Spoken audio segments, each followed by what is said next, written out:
Hi hello నమస్తే welcome back కౌందాన్ నేను సతీష్ మందుల ప్రజెంట్ మనతో మొన్న జరిగినటువంటి అసెంబ్లీ ఎన్నికల్లో తుంగతుర్తి నుండి బీఎస్పీ పార్టీ నుండి పోటీ చేసిన బొడ్డు కిరణ్ గారు మనతో ఉన్నారు. ఒకసారి వారితో మాట్లాడదాం. ఏంది బీఎస్పీ వైపు ఎందుకు వచ్చిండు, అదేవిధంగా ఆయన ఎక్కడ ఆయన స్వస్థలం ఎక్కడ, బహుజన సిద్ధాంతం వైపు మళ్ళడానికి కారణాలు ఏందనేది అన్న మాటలోనే తెలుసుకుందాం. అన్న నమస్తే. జై భీమ్. జై భీమ్. బాగున్నారన్నా? బాగున్నా. మొన్న మీరు బీఎస్పీ నుండి తుంగతుర్తి పోటీ చేస్తున్నారు. అసలు అంటే ఇప్పుడు మీరు అక్కడ పోటీ చేయడానికి కారణం ఏంది, అదేవిధంగా ఈ బహుజన ఇప్పుడు బీఎస్పీ అంటే బహుజన సిద్ధాంతంతో నడుస్తున్న పార్టీ అది. సో ఈ బహుజన సిద్ధాంతం వైపు మళ్ళడానికి కారణం ఏంది, అసలు మీది ఎక్కడన్నా మొత్తం అంటే తుంగతుర్తిలో పోటీ చేయడానికి ప్రధాన కారణం ఏంది? మాది ఆకారం గ్రామం, శాలిగౌరవరం మండలం, తుంగతుర్తి నియోజకవర్గం. ఓకే. సో నేను విద్యార్థి దశ నుంచే బహుజన భావజాలం పట్ల ఆకర్షితులు కావడం జరిగింది. మరీ ముఖ్యంగా కాన్శీరామ్ గారు తన తల్లికి రాసినటువంటి 42 పేజీల ఉత్తరాన్ని చదివి చలించిపోయి బానిసగా బతకడం ఇష్టం లేకనే బహుజన సమాజ్ పార్టీలో చేరడం జరిగింది. దాదాపు ఒక దశాబ్ద కాలంగా నేను పనిచేస్తున్న నల్గొండ జిల్లాలో అనేక గ్రామాలు సందర్శించి ప్రజలను కేవలం రాజకీయం వైపే మళ్లించేటువంటి కార్యక్రమాన్ని తీసుకున్నాను. సో ఎందుకంటే మన మహనీయుడు అంబేద్కర్ కావచ్చు, ఆ తర్వాత అంబేద్కర్ కంటే ముందున్న అనేక మంది మహానుభావులందరూ కూడా పొలిటికల్ పవర్ ఈజ్ మాస్టర్ కి which it can open all the doors for the progress అని చెప్పారు. కాబట్టి సో నా జాతి ప్రజలను రాజకీయ అంశం వైపు మళ్లించడమే నా బాధ్యతగా నేను భావిస్తున్నాను. మరొక ప్రధాన అంశం ఏంటంటే నేను బానిసగా బతకడానికి ఇష్టపడతలేదు కాబట్టి నేను బహుజన ఉద్యమం వైపు ఆకర్షితులు కాగలిగాను. అంటే ఎప్పుడు పార్టీలో జాయిన్ అయ్యారు? నేను 2016లోనే నేను పార్టీలో జాయిన్ అవ్వడం కావడం జరిగింది. తుంగతుర్తి నియోజకవర్గ ట్రెజరర్ గా, తర్వాత జిల్లా ప్రధాన కార్యదర్శిగా, జిల్లా అధ్యక్షుడిగా ప్రవీణ్ కుమార్ గారు ఇట్లా వచ్చే క్రమంలో జిల్లా అధ్యక్షుడిగా కూడా నేను పనిచేయడం జరిగింది. రాష్ట్ర కార్యదర్శి కూడా పనిచేశాను. అనూహ్యంగా రాష్ట్ర కమిటీ నన్ను గుర్తించి ఎమ్మెల్యేగా అభ్యర్థిగా వాళ్ళు నన్ను తుంగతుర్తి నియోజకవర్గం తరఫున బీఫామ్ ఇవ్వడం కూడా జరిగింది. ఓకే. అంటే ఇప్పుడు ప్రజెంట్ బీఎస్పీ పార్టీ అనేది బీజేపీకి బీ టీమ్ గా ఉంది అని అంటారు. అసలు ఏంది నిజంగా బీజేపీకి బీ టీమా బీఎస్పీ? బీజేపీ యొక్క సైద్ధాంతిక పునాదులు వేరు, బహుజన్ సమాజ్ పార్టీ యొక్క సైద్ధాంతిక పునాదులు వేరు. బీజేపీ అనేది అసమానతల మీద పునాది చేయబడింది, బహుజన్ మనువాదం పైన డిపెండ్ అయి ఉన్నది. ఈ మనువాదాన్ని వ్యతిరేకించే పార్టీ బహుజన్ సమాజ్ పార్టీ. ఈ రెండు సిద్ధాంతాలు, ఈ రెండు పార్టీలు క్వైట్ అపోజిట్. బహుశా ఈ యొక్క అగ్రవర్ణ మీడియా కావచ్చు, అగ్రవర్ణ నాయకులు కావచ్చు, బహుజన సమాజము బీఎస్పీ వైపు మళ్ళకుండా ఉండడం కోసం చేస్తున్న కుట్ర ఇది. బీజేపీకి బీ టీమ్ గా భావించడం జరుగుతుంది. కానీ ఎట్టి పరిస్థితిలో కూడా అది బీజేపీ అనేది బహుజన్ సమాజ్ పార్టీకి కంప్లీట్లీ వ్యతిరేకమైనటువంటి పార్టీ. ఆ బీజేపీకి బీఎస్పీకి ఎటువంటి సంబంధాలు లేవు. ఒక జాతీయ అధ్యక్షురాలుగా మాయావతి గారు నిక్కచ్చిగా ఒక ఉక్కు మహిళగా దాదాపు 40 సంవత్సరాలుగా, ఒక్క రోజు కాదు 2 రోజులు కాదు, 40 సంవత్సరాలుగా బహుజన ఉద్యమాన్ని ఒంటి చేతితో నడిపిస్తున్నారు. బహుజన ఉద్యమం కోసం నడిపిస్తున్నారు అంటున్నారు. ఇప్పుడు ప్రజెంట్ మొన్న జరిగినటువంటి లోక్సభ ఎన్నికల్లో, అదే విధంగా మొన్న మన తెలంగాణలో జరిగినటువంటి అసెంబ్లీ ఎన్నికల్లో కూడా మీ పార్టీ ఒక్క టికెట్ కూడా సాధించలేకపోయింది. అంటే మీ పార్టీ అంటే ఏ విధంగా అసలు ఉందా, పార్టీ ఉందా, పార్టీ కండువలే ఉన్నాయా, లేకపోతే పార్టీ జెండాలే ఉన్నాయా, లేకపోతే ఊర్లలో గ్రామాలలో కూడా పార్టీ ఉందా? ఇంకా అట్లేం లేదు. ఓటు పర్సంటేజ్ తగ్గింది కానీ ప్రజలకు బీఎస్పీ పట్ల విశ్వాసం ఉంది. అట్లా అనుకుంటే ఆంధ్రప్రదేశ్ లో అధికారంలో ఉన్న జగన్మోహన్ రెడ్డి సో 150 సీట్ల నుంచి 11కు పడిపోవడం కావచ్చు. 10 సంవత్సరాలు పాలనలో ఉన్న కేసీఆర్ సో అధికారంలో ఉండి కాళేశ్వరం ప్రాజెక్టు మీద కొన్ని వేల కోట్లు సంపాదించిన కేసీఆర్ ఒక్క ఎంపీ సీట్ రానేటువంటి సందర్భాలు. సో అంటే ఈ యొక్క పార్లమెంట్ ఎలక్షన్స్ అన్ని కూడా మోడీ అండ్ యాంటీ మోడీ వ్యవస్థగా డివిజన్ అయిపోయినాయి. సో ఆ నేపథ్యంలో ప్రజలు సో మోడీని దించాలన్న ఉద్దేశంతో సమ్ డిస్టర్బెన్స్ జరిగింది. కానీ సో ఈ రిజల్ట్ అనేది ఒక బీఎస్పీ మీదనే నష్టం కలిగించలేదు. బీఎస్పీ లాగా స్వతంత్రంగా పోటీ చేసిన అనేక పార్టీలకు కూడా 0 రావడం జరిగింది. సో అట్లేం లేదు. బహుజన్ సమాజ్ పార్టీ చాలా ఒక సిద్ధాంత బేస్ మీద నిలబడి ఉంది, ప్రజల్లోకి వెళ్తది. సో గతంలో ఆ ప్రయోగం జరగలేదు. కొంతమంది స్వార్థపరుల వల్ల, నిజమే మీరు చెప్పింది వాస్తవమే, ఈ సిద్ధాంతాన్ని నమ్మి ఈ పార్టీలోకి వచ్చి వాళ్ళ యొక్క షోప్ టాప్ రాజకీయాలు వర్కౌట్ కాక పార్టీని ఒక చిత్రవదకు గురి చేసినట్టు వాస్తవమే. బట్ ఇప్పుడు స్క్రాప్ మొత్తం పోయింది. చక్కగా మంచి వ్యక్తులతోటి సమర్థవంతమైన నాయకత్వాన్ని ఈ యొక్క ఎన్నికల బరిలో దింపడానికి కూడా మేము సిద్ధంగా ఉన్నాము. ఆ ఫలితాలతో మాకు సంబంధం లేదండి. ఇది సామాజిక ఆర్థిక పరివర్తన ఉద్యమం. ఈ ఉద్యమంలో పాలిటిక్స్ అనేది ఒక భాగం మాత్రమే. సో అట్లా ఫలితాలతోటి, విజయాలతో, అపజయాలతోటి బీఎస్పీకి సంబంధం ఏమి ఉండదు. అట్లా ముందుకెళ్తాం. బీఎస్పీ పార్టీ అనేది తెలంగాణలో ఉంది అని పరిచయం చేసిన వ్యక్తి ఆర్ఎస్పీ అని అంటున్నారు. ఒకవేళ ఆర్ఎస్పీ మొన్న జరిగినటువంటి ఎన్నికల్లో కూడా అంటే దాదాపు ఒక 3 years నుండి ఆ బీఎస్పీ పార్టీ మొత్తం కనబడుతుందంటే దానికి ఓన్లీ ఆర్ఎస్పీ కారణం. పార్టీ ఉన్నది కానీ ఆ పార్టీని తెలంగాణలో వెలుగులోకి తీసుకొచ్చింది ఆర్ఎస్పీ అని అంటారు. ఇప్పుడు అదే ఆర్ఎస్పీ బీఆర్ఎస్ లో జాయిన్ అయ్యిండు. సో ఆయన మీద మీరు ఏ విధంగా రియాక్షన్? ఓకే, ఆర్ఎస్పీ గారితో బీఎస్పీ వచ్చిందనేది పూర్తిగా అవాస్తవము. ఇది బీఎస్పీ పార్టీ తెలంగాణ రాష్ట్రానికి వచ్చి కూడా దగ్గర 35 సంవత్సరాలు కావస్తుంది. సో ఆర్ఎస్పీ గారు వచ్చారు, మీ అందరం కూడా మాకు బలంగా వ్యక్తి వచ్చిండు, ఈ యొక్క పార్టీని ముందుకు తీసుకెళ్తాడని అనుకున్నాం. కానీ పార్టీని నట్టేట ముంచి వెళ్తాడని అయితే మేము గ్రహించలేదు. సో ఆర్ఎస్పీ గారు కేంద్ర స్థాయిలో ఒక మంచి క్యాడర్ని తయారు చేసి ఉద్యోగ సమాజాన్ని నిర్మించి ముందుకెళ్తాడు అనుకున్నాం. కానీ ఈయన వచ్చే రాకడితోటే ఈయన ఫేమస్ కోసం గ్రామాలలో యాత్రలు చేయడం ఇవన్నీ కూడా మేము కళ్ళతో చూసినాం. సో ఆయన వల్ల ఈ పార్టీకి పెద్ద నష్టం అయితే జరిగేదేం లేదు. ఆయన చేసిందంటే ఆ యాత్రతో ముందుకెళ్ళింది. కానీ ఫర్ ఎగ్జాంపుల్ ఇప్పుడు ఒక గ్రామంలో ఒక సర్కస్ పెట్టమనుకోండి, ఒక డీజే సిస్టమ్ పెడితే అక్కడ గ్రామంలో అందరూ వస్తారు. సో ఎటువంటి నిర్మాణం లేకుండా గ్రామాలకు వెళ్లి ఏదో మాట్లాడి ఏదో షోటాప్ రాజకీయాలు చేసి కుమార్ సర్కస్ చేసిందా గ్రామాలలో? నేను అంతా అట్లనట్లేదు. కానీ సో అంటే కరెక్ట్ నిబద్ధమైన వ్యవస్థను నిర్మించకుండా కాంశీరామ్ గారు 1972 నుంచి 88 వరకు కొన్ని వేలాది మంది ఉద్యోగస్తులను సమీకరించుకుని తయారు చేసుకుంటారు. ఎన్ని సంవత్సరాలు? 10 సంవత్సరాలు కష్టపడ్డాడు. ఆ తర్వాత 2 సంవత్సరాల తర్వాత పార్టీ పెట్టిండు.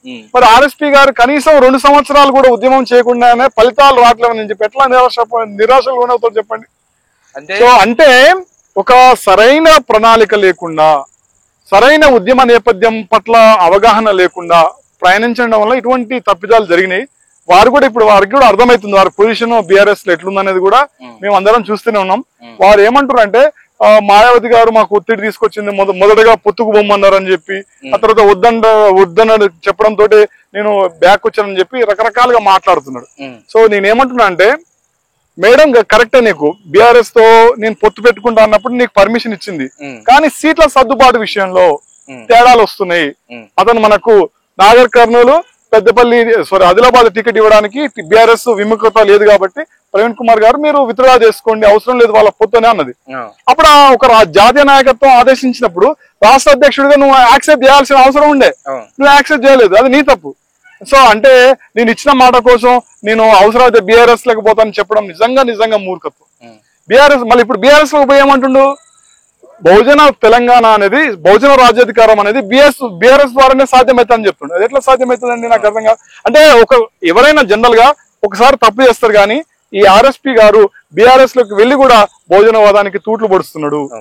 అదే విధంగా అంటే ఇదే ఇప్పుడు మీరు బహుజన రాజ్యం అంటున్నారు, విశారదన్ మహారాజు బీసీ ఎస్టీ ఎస్సీ నినాదంతో ఆయనే ముందుకు వస్తున్నాడు. సో ఆయనది ఎలా ఉంది? ఆయన ఎఫెక్ట్ మీ పార్టీకి వాడదా? అసలు ఆ విశారదన్ గారి ఎఫెక్ట్ పార్టీకి ఎటువంటి ఎఫెక్ట్ పడదు. ఎందుకనంటే సో ఈ యొక్క డిఎస్పీ అనేది ఒక కల్చర్ మూమెంట్ గా, ఒక కులానికి పరిమితమై ఆయన మూమెంట్ తీసుకున్నాడు.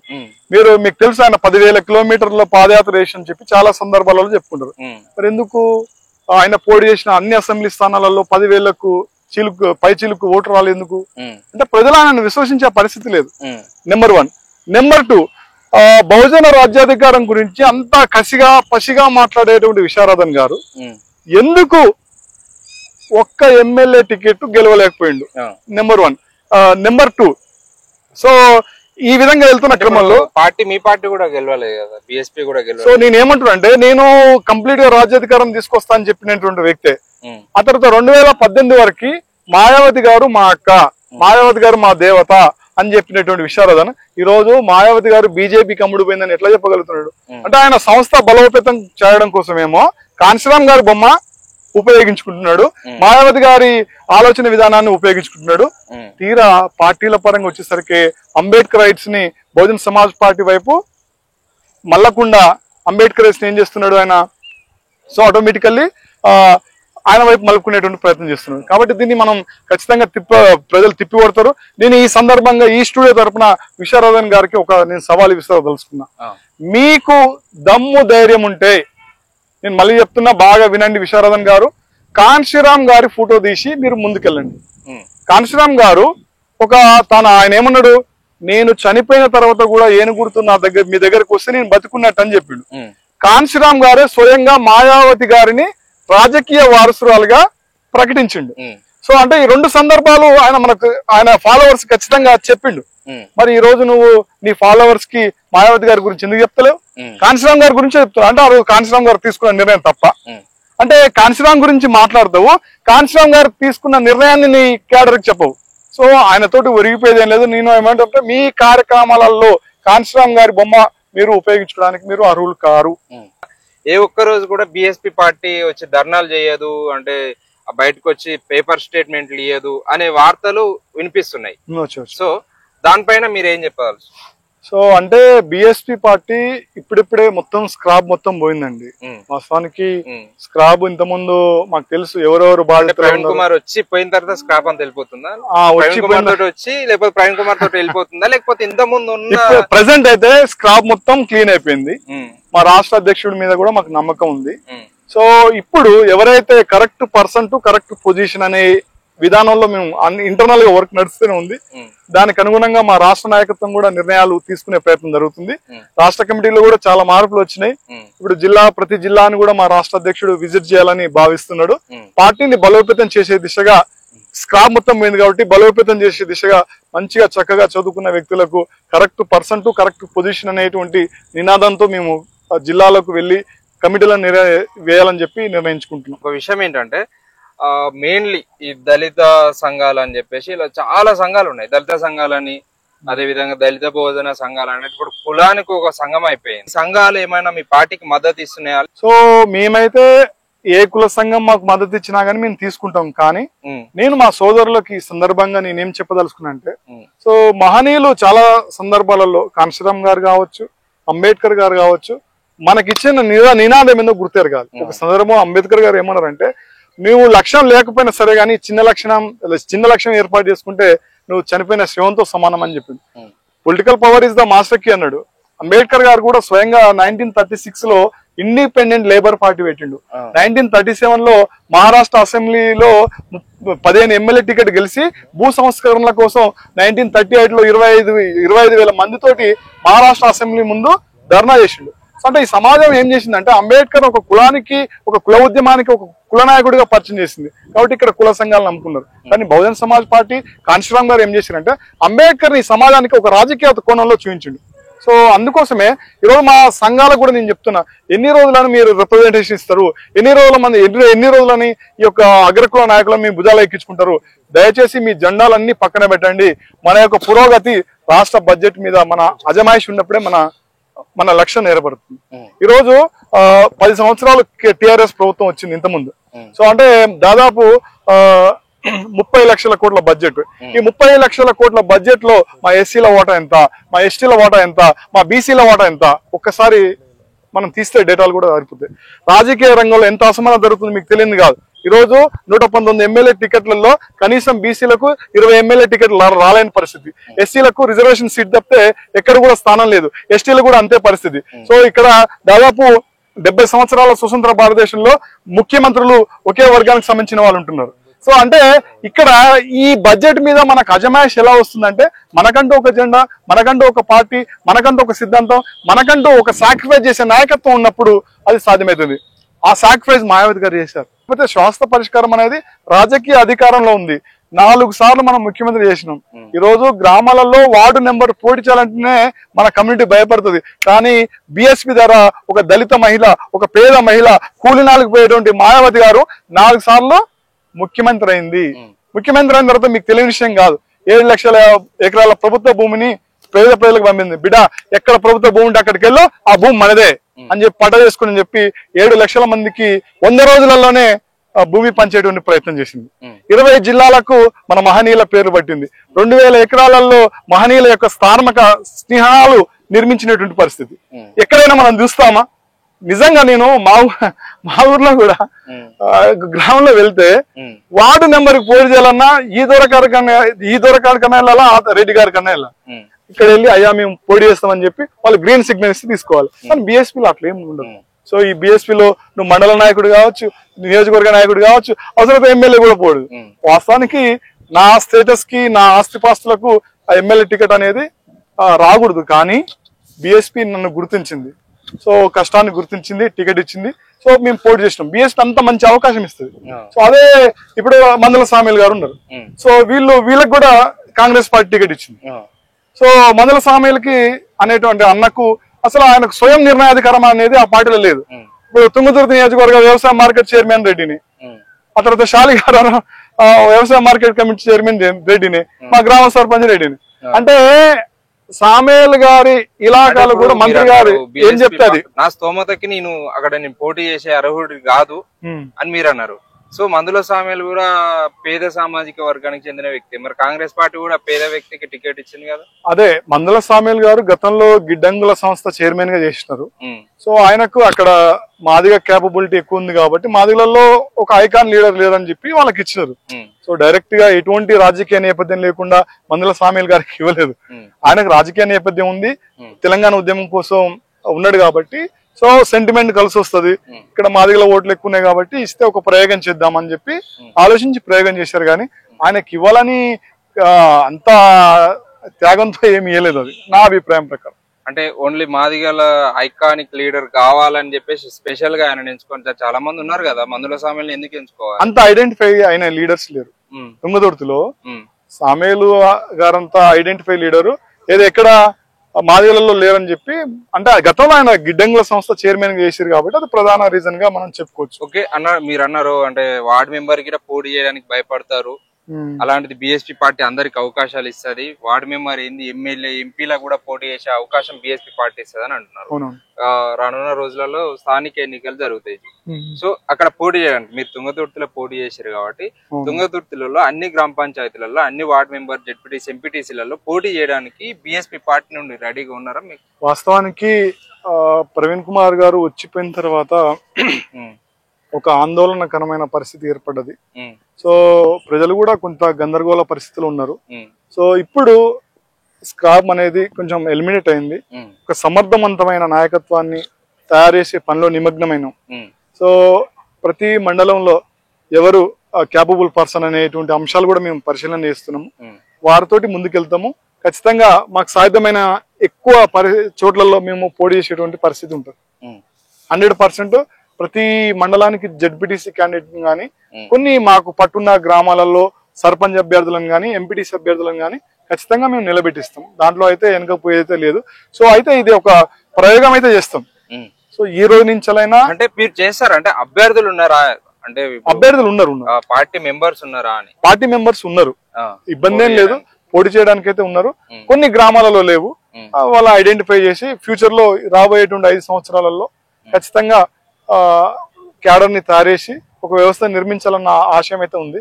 ఇంకా ప్రధానంగా మీకు చెప్పాల్సిన అంశం ఏంటంటే ఈ తెలంగాణ రాష్ట్రంలో కరెక్ట్ అంటే కాంశీరామ్ గారి పని విధానం ఇంకా అమలు కాలేదు. పరిశోధన కూడా జరుగుతుంది. ఎట్లా చేస్తే మళ్ళీ మిస్ కాకుండా, అంటే రాజ్యాధికారం మన చేతుల నుంచి జారిపోకుండా సంస్థాగతమైన పునాదులన్నీ కూడా మేము ఇప్పుడిప్పుడే కొన్ని వ్యూహరచన చేస్తున్నాము. ఖచ్చితంగా ఇక ఇంతకుముందు లెక్క టైంపాస్ ఉద్యమాలు కాకుండా ఏదో ఒక పొజిషన్కి వెళ్ళైనో అని చిన్న ఉద్యమానికి కోరిక లేని వ్యక్తులను పెట్టకుండా ఎవరికైతే డిజైర్ ఉందో ఆ డిజైర్ ఉన్న వ్యక్తులను ఐడెంటిఫై చేసే వర్క్ ఆల్రెడీ స్టార్ట్ అయింది. సో అది రాబోయేటువంటి 5 సంవత్సరాలలో మీరు చూస్తారు. సో ఈ రిజల్ట్ అంటే స్థానిక ఎలక్షన్ లో అంతా ఇన్ఫాక్ట్ చూపిస్తామా లేదా అనేది ముందే తెలుస్తుంది మనకు. అంటే ఇప్పుడు మీరు అన్నారు అంటే బీఎస్పీ పార్టీకి మళ్ళీ పూర్వ వైభోగం వస్తా అంటే నమ్మే పరిస్థితి ఉందా? ఆర్ఎస్పీ పోయిన తర్వాత ఏంటంటే అందరూ వస్తురు పోతురు గిట్లనే చెప్తారు, గిదే ముచ్చటని ఊళ్ళలో ప్రజలు మాట్లాడుకునే తీరు ఇట్లున్నది.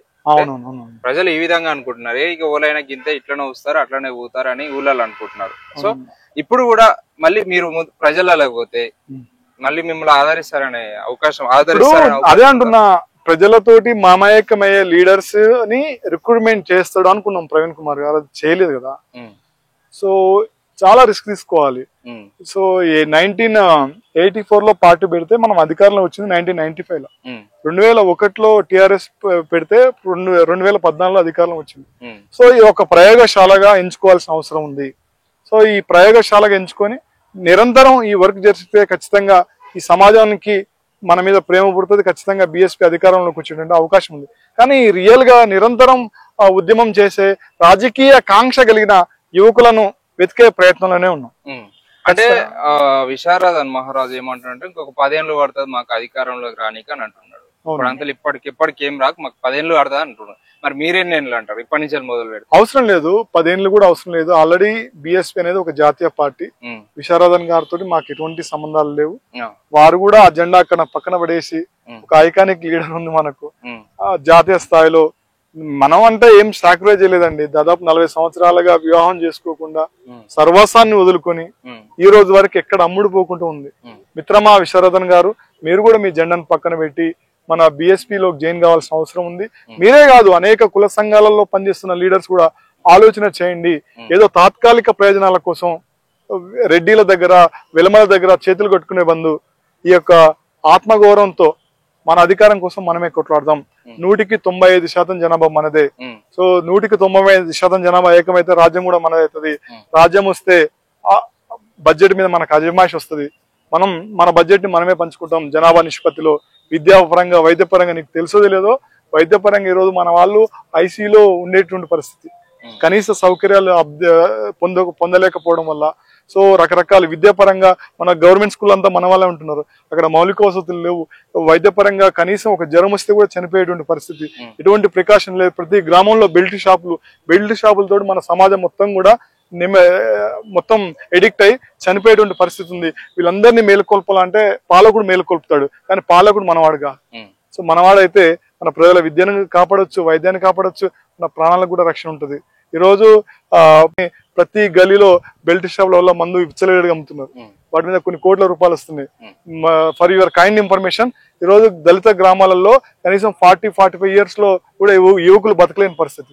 సో ఇవన్నీ మనం చాలా క్రిటికల్ జోన్ లో ఉన్నాం కాబట్టి ప్రజలారా ఇకనైనా ఆలోచించండి, కుల సంఘాల నాయకులు ఇకనైనా ఆలోచించండి, అన్ని కూడా పక్కన పెట్టండి. బహుజన్ సమాజ్ పార్టీ అనేది ఆత్మగౌరవ పునాదుల మీద ఏర్పడ్డ పార్టీ. ఈ పార్టీ ద్వారా మాత్రమే మనకు న్యాయం జరుగుతుంది. ఎందుకంటే ఆల్రెడీ మనకు ఒక 4 సార్లు గెలిచినాం, రాజ్యాధికారాన్ని రుచి చూసినాం. అశోక సామ్రాజ్యం తర్వాత అంతటి సామ్రాజ్యాన్ని ఉత్తరప్రదేశ్ లో మనం చూసినాం. బీఎస్పీ కూడా ఏమంటదంటే ఏ కులం ఎంత జనాభా ఉంటుందో ఆ జనాభా నిష్పత్తి ప్రకారం సీట్ల పెంపకం ఉంటుంది, బడ్జెట్ పెంపకం ఉంటుంది, రాజకీయ రంగంలో సమాన వాటా ఉంటుంది, ఆ తర్వాత ఆర్థిక రంగంలో సమాన వాటా అవుతుంది. కాన్స్టమ్ గారు చాలా స్పష్టంగా చెప్పిండు. సో ఏమన్నాడంటే ఏ కులం ఎంత ఉంటుందో అంత బడ్జెట్ మేము కేటాయిస్తాము, అన్ని రంగాలలో అన్ని అవకాశాలు based on the caste principle లో మేము ఇంప్లిమెంట్ చేస్తామని చెప్పిండు. చేసిండు కూడా, టికెట్ కూడా అట్లా ఇచ్చిండు. సో ఇప్పుడు ఏ రాజకీయ, నేను ఓపెన్ ఛాలెంజ్ ఇస్తున్నా, కాంగ్రెస్ పార్టీ కానీ బీఆర్ఎస్ కానీ బీజేపీ కానీ మీకు దమ్ముందా బీసీలకు జనాభా దామాష ప్రకారం సీట్లు ఇవ్వడానికి? నేను అడుగుతున్నా, ఈ స్టేజ్ నుంచి అడుగుతున్నా. ఎందుకు మీరు రాజకీయ రంగంలో మొన్న ఎందుకెళ్ళే బీసీలకు 24% ఉన్నారా? 24 ఎందుకు టికెట్లు ఇచ్చినారు? 60 టికెట్లు ఇవ్వచ్చు కదా. రెడ్డిల జనాభా ఎంత? 8% జనాభా. ఎందుకు మీరు వాళ్ళకు రెడ్డిలకు వెలమలకు అందరు కలిసి 70 అగ్రవర్ణాలకు మొత్తం 70 సీట్లు ఎట్లా ఇచ్చినారు మీరు? అంతా కాబట్టి నేను ఏమంటున్నా అంటే కుల సంఘాల వల్ల పనిచేయడం వల్ల పెద్ద ఒరిగిపోయేది ఏముండదు. ప్రజెంట్ అంటే ఇప్పుడు ఎవరు దగ్గర చూసినా కూడా వేరే వేరే కమ్యూనిటీలలో అంటే ఈ సోషల్ మీడియాలో ఈ వాయిస్ ఒక వినిపిస్తుంది. ఒక వాయిస్ ఏంటంటే ఇంకా రిజర్వేషన్లు అవసరమా వీళ్ళకి, రిజర్వేషన్లు ఎందుకు ఇంకా వీళ్ళకి, కాలం మారుతున్నా కూడా ఇంకా వీళ్ళకి రిజర్వేషన్లు ఎందుకు ఇవ్వాలి అని చెప్పేసి ఇది ఒక వాయిస్ వినిపిస్తుంది సోషల్ మీడియాలో. సో మీ పార్టీ నుండి దానిపైన ఈ విధంగా స్పందిస్తుంది. నేనేమంటే రిజర్వేషన్లు తీసేయండి, తప్పే ఉంది. కానీ రిజర్వేషన్లు తీసేయడానికంటే ముందు అంబేద్కర్ గారు చెప్పినట్టు 3 అంశాలను అమలు చేయండి. నెంబర్ 1, దేశ సంపద అందరికి సమానంగా పంచండి. పరిశ్రమలలో వాటా అందరికి సమానంగా పంచండి. ఈ దేశంలో ఉన్న భూమిని అందరికి సమానంగా పంచండి. ఈ 3 అంశాలు చేస్తే మాకు రిజర్వేషన్ అవసరం లేదు. ఈ 3 అంశాలు చేసినప్పుడు మేము మా రిజర్వేషన్ గురించి మేమేం అడగం. సో మా రిజర్వేషన్స్ మీకు ఇస్తాము, లేకపోతే మీ అధికారం అన్నా మాకు, అంటే అగ్రకుల పార్టీలు ఎవరైతే ఉన్నారో మా రిజర్వేషన్ మీకు ఇస్తాం, మీరు అన్ని తీసుకోండి, కానీ మీ చేతిలో ఉండే అధికారాన్ని మాకు ఇవ్వగలుగుతారా? మీరు ఇవ్వలేరు కదా. సో ఇన్ని సంవత్సరాల కాలంలో ఈరోజు ముఖ్యమంత్రి రెడ్డిని మన ఉమ్మడి నల్గొండకు సంబంధించి చూస్తే ముఖ్యమంత్రి రెడ్డిని ఉంటాడు, ఉమ్మడి నల్గొండ జిల్లా మినిస్టర్ కోమారెడ్డి వెంకరెడ్డి ఉంటాడు, సూర్యాపేట వ్యవసాయ మార్కెట్ చైర్మన్ రెడ్డిని ఉంటాడు, తుంగతుర్తి నియోజకవర్గ వ్యవసాయ మార్కెట్ చైర్మన్ రెడ్డిని ఉంటాడు, శాలిగౌరవ మండల వ్యవసాయ మార్కెట్ కమిటీ చైర్మన్ రెడ్డి ఉంటాడు, ఆకారంగా మా సొంత గ్రామంలో కూడా సర్పంచ్ కూడా రెడ్డి ఉంటాడు. నేనేమంటా అంటే అన్ని కులాలలో అన్ని అధికారాలలో మీరుంటారు. ఈ యొక్క రిజర్వేషన్ దగ్గర మీకెందుకంత మీ అక్కసు, రాజ్యాధికారం మీ చేతుల్లోనే ఉంది కదా, అది ఇచ్చేయండి, మేము రిజర్వేషన్ ఇస్తాం. సో దీనికంటే ముందుగా ఈ 3 అంశాలు ఏదైతే ఉన్నాయో, భూమి కావచ్చు, సంపద కావచ్చు, ఆ తర్వాత పరిశ్రమలలో వాటా, ఇవి మాకు సమానంగా పంచినప్పుడు మాకు మీ రిజర్వేషన్ అవసరం. అంతే. Okay, thank you so much అన్న. Thank you. సో ఇది ఈరోజు బొడ్డు కిరణ్ అన్నతో ప్రజెంట్ బిఎస్పి పార్టీ ఉన్న పరిస్థితుల పైన అన్న మాట్లాడిన తీరు ఈ విధంగా ఉంది. నేను సతీష్ మందుల, ఇది మన కాందార్.